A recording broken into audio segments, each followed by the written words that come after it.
నమస్తే అండి. నేను doctor Lokesh, gastroenterologist, working at Aster Ramesh hospitals, Guntur అండి. ఈ రోజు నేను ప్యాంక్రియాటైటిస్ గురించి మాట్లాడతాను.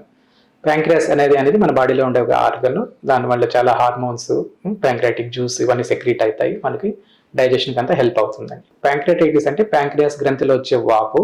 కామన్ కారణాలు ఏమి అనుకుంటే, ఒకటి all over the world gall bladder stones అండి. దాదాపు 40% కేసెస్లో గాల్ బ్లాడర్ స్టోన్సే కారణాలు. సెకండ్ కారణం వచ్చేసి ఆల్కహాల్.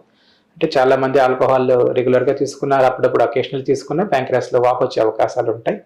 వేరే కారణాలు ఏమంటే డిస్లిపిడీమియా అంటారు. కొంతమందికి ట్రైగ్లిసరైడ్స్ చాలా ఉన్న, కొన్ని డ్రగ్స్ వల్ల, కొన్ని డయాబెటిక్ మెడికేషన్స్ అంటారు, సిటాగ్లిప్టిన్, గ్లిప్టిన్స్ అంటారు. దానివల్ల కూడా కొంతమందికి ప్యాంక్రియాటైటిస్ వచ్చే అవకాశాలు ఉంటాయి. ప్యాంక్రియాటైటిస్ అయినప్పుడు చాలా నొప్పి వస్తుంది పొట్టలో. నొప్పితో పాటు వాంతులు, పట్టుబ్రము, ఒకసారి బ్రీతింగ్ ప్రాబ్లం రావచ్చు, మోషన్ గ్యాస్ కింద పాస్ చేయలేకపోతారు. సో ఇవన్నీ సమస్యలు రావచ్చు. కొంతమందికి ప్యాంక్రియాటైటిస్ తీవ్రంగా కూడా కావచ్చు.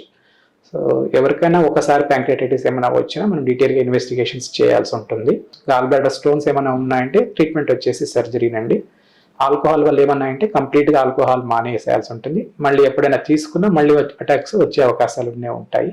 ప్యాంక్రియాటైటిస్ ఏమైనా సివియర్ అటాక్స్ వస్తూ ఉంటే అన్ని కారణాలు చూస్తాము. కొంతమందికి హెరిడిటరీ కూడా రావచ్చు. సో హెరిడిటరీలో మనం చాలా ఏం చేయలేము.